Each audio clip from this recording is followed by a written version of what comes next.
के लिए जो नवोदय प्रवेश परीक्षा होने वाली है, दिसंबर में होने वाली है ना, इसमें से एक टॉपिक है दशमलव को भिन्न में बदलिए या भिन्न को दशमलव में बदलिए। तो आज हम ये सीखेंगे। एक एग्जाम्पल मैंने लिया है, 5.4 को हमें भिन्न में बदलना है, यानी बटे वाली संख्या के रूप में लिखना है, यानी इसको ऐसी संख्या में बदल देना है जिसमें एक अंश हो और एक हर हो। तो क्या तुम में से किसी को भी मालूम है कि ये कैसे करते हैं? नहीं मालूम है? चलो बताते हैं हम। जब भी कोई दशमलव की संख्या हो तो दशमलव के बाद देख लेना कितने अंक उस संख्या में हैं।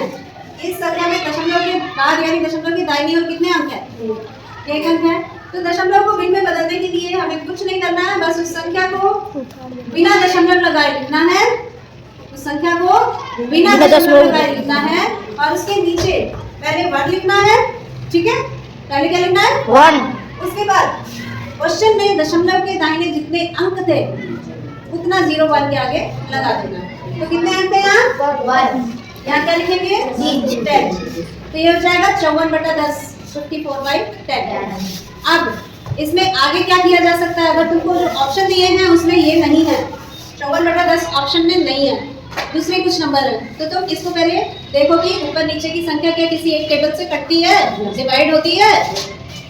उसके लिए तो सबसे पहले देखो क्या दोनों इवन नंबर्स हैं, क्या दोनों ऑड नंबर्स हैं? अगर इवन है तो 2 से कट जाएंगे दोनों, है ना? ये इवन है कि ऑड है? दोनों इवन नंबर, दोनों इवन नंबर है ना, क्योंकि यूनिट्स प्लेस में 4 है, वो भी इवन है। यूनिट्स प्लेस में 0 हो तो भी इवन नंबर होता है। तो हम पहले 2 से इसको काटेंगे, तो 2 5 are 10 और यहाँ क्या आएगा?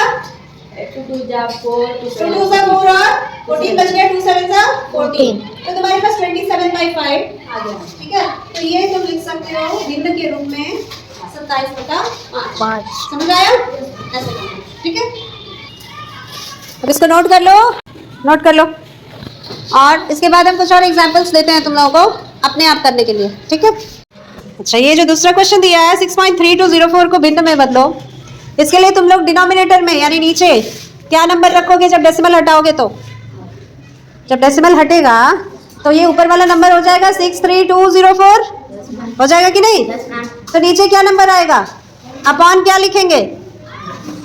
पहले क्या लिखेंगे? 1। 1 के पीछे कितना 0 लगेगा? 4 0 लगेगा। क्यों?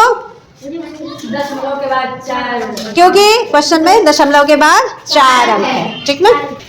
उसके बाद इसको और सरलतम रूप में लिखने के लिए हम क्या करते हैं? इसको काटते हैं, ऊपर नीचे की संख्या को एक पहाड़े से काटते हैं। उसके लिए हम पहले चेक करेंगे कि दोनों संख्याएं क्या इवन है या दोनों ऑड हैं। अगर इवन होगी तो 2 से कटेगी, ऑड होगी तो हमको ये चेक करना होगा कि 3 से कटती है कि नहीं।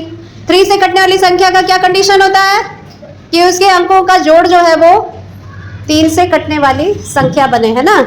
अंकों को जोड़ने से जो संख्या बने वो 3 से कटती हो। 5 से कटने वाली संख्या का क्या पहचान है? इकाई पे क्या होना चाहिए? 5 या 0? 5 या 0, जिसमें 5 या 0 इकाई पे होगा वो संख्या 5 से कटेगी, ठीक है। हर संख्या से कटने का अलग अलग नियम होता है। तो ये दोनों चूंकि इवन नंबर्स हैं इसीलिए इसको हम पहले 2 से काटेंगे, ठीक है। तो काटने के बाद हम पाते हैं कि ये नंबर बन जाता है 15,801/2500, जो कि आगे नहीं कटेगी। ये दोनों संख्याएं किसी एक संख्या के पहाड़े से नहीं कटने वाली, ठीक है। तो ये या तो ऑप्शन में ये आंसर दिया होगा या फिर ऑप्शन में पहला वाला आंसर दिया होगा 63,204/10,000। समझ आ रहा है? या तो पहला आंसर दिया होगा या फिर लास्ट में जो आया कटने के बाद वो दिया होगा। भिन्न 11/4 को दशमलव में बदलना है हमको, है ना। पहले क्वेश्चंस में हमने किया कि दशमलव को कैसे भिन्न में बदलते हैं, अब हम कर रहे हैं भिन्न को कैसे दशमलव में बदलते हैं। तो इसके लिए सिंपल तरीका है, जो संख्या हर में है यानी कि डिनोमिनेटर है उससे हम न्यूमरेटर को भाग दे देते हैं। ये तो बहुत बेसिक चीज़ है ना। जो ऊपर है उसको नीचे वाली संख्या से क्या करना है? भाग दे देना है, ठीक है। अगर पहले से उसमें कोई दशमलव नहीं लगा है तो उसको आसानी से भाग दिया जा सकता है। दशमलव का भाग आता है तुम लोगों को? करके दिखाओ। किसको किससे भाग दोगे? 4 को 11 से, 11 को 4 से, 11 को 4 से। देखे दिखाओ क्या आ रहा है, देखें। 4 2 जा 8, 4 2 जा 8, 11 में से 8 जा 3, हाँ, एक दशमलव आके एक 0 बढ़ा देंगे।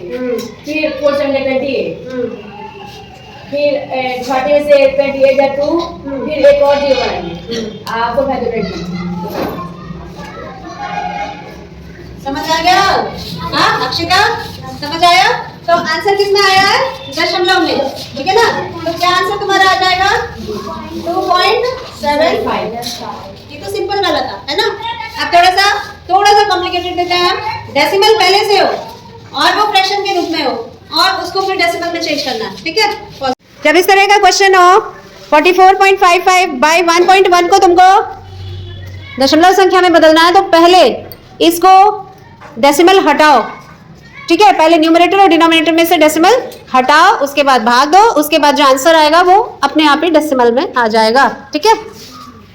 तो डेसिमल हटाने के लिए संख्याओं में देखा जाता है कि ऊपर वाले नंबर में और नीचे वाले नंबर में बराबर अंक डेसिमल के बाद है कि नहीं। अगर दोनों में डेसिमल के बाद बराबर अंक नहीं है तो उसको जीरो लगा के बराबर कर लिया जाता है, ठीक है? पीछे जीरो लगा के दोनों को बराबर कर लिया जाता है। मतलब डिनोमिनेटर में भी पॉइंट के बाद उतने ही अंक हो जितने न्यूमरेटर में पॉइंट के बाद हो। तो न्यूमरेटर में पॉइंट के बाद कितने अंक हैं? ऊपर वाले में दशमलव के बाद कितने अंक हैं? और नीचे वाली संख्या में दशमलव के बाद 1 अंक है। तो बराबर करने के लिए कहाँ जीरो लगेगा? नीचे लगेगा ना। कहाँ लगेगा? 1 के दाहिने, 1 के दाहिने। तो 1.10 लिखेंगे हम। जब 1.10 लिख देंगे तो हम ऊपर और नीचे दोनों दशमलव को हटा के पूरी संख्या को दोबारा लिखेंगे 4455 बाय 110। नीचे क्या आ जाएगा? 110। उसके बाद उसको तुम डिवाइड करोगे, ठीक है? 4455 को 110 से डिवाइड करोगे। डिवाइड करके देखो क्या दशमलव संख्या आ रही है। तो इसका दो तरीका है, या तो हम सीधा 110 से 4455 को भाग देते हैं, या फिर हम काटे किसी अन्य नंबर से, छोटे नंबरों से जिनसे ये कटते हैं दोनों, है ना? तो कई स्टेप्स में हमारे आंसर निकलेंगे। तो पहले हम देख रहे हैं कि दोनों संख्या 5 से कटती है, क्योंकि इकाई में एक में 5 है, एक में क्या है? 0। तो हम 5 से पहले काट लेते हैं, ठीक है? कितने पे कटेगा? 5 गुना 10, फिर 10 बचा, फिर 5 गुना 10। अब यहाँ 5 8 जा 40, 4 बचा, 5 लगा 45, 5 9 जा 45, ठीक है? 5 बच गया तो 5 एकम 5। तो ये क्या 5 से नहीं कटेगी, 2 से नहीं कटेगी, 3 से कटेगी, लेकिन ये 3 से नहीं कटेगी, ठीक है? तो अब हम क्या करेंगे? 22 से 891 को हम भाग दे देंगे, ठीक? हमारे लिए थोड़ा छोटा नंबर हो गया ना भाग देने के लिए। अब बताते जाओ, इसका क्वेश्चन बताते जाओ। 22 से कम 22, 22 गुना 44, 22 दिया 66, 22 चौको 88, तो ये 89 है, तो 22 चौको हो जाएगा 88। और यहाँ बचा 1 और 1। इस स्टेप पे हम सीधा 0 नहीं लगा सकते, है ना? तो ये 40 पॉइंट हो जाएगा, ठीक? उसके बाद हम इसको 110 को 22 से भाग देंगे, कितना आएगा? हाँ 5 पे आएगा। 110 के नीचे हम लिखेंगे कितना आया? 110 ही आ गया ना? 5 2 10 और 5 2 10 1 11, ठीक है? तो इस तरह से हमारा ये आंसर आ जाएगा 40.5। अगला क्वेश्चन है 6.25 को मिश्रित भिन्न के रूप में लिखो। ऑप्शंस हैं 6 and 1/2, 5 and 1/2, 6 and 1/5, 6 and 1/4। इसको करके दिखाओ। पहले तो इसको साधारण भिन्न के रूप में बदलेंगे, उसके बाद उसको मिश्रित भिन्न के रूप में बदलेंगे। चलो देखो कैसे क्या निकलता है।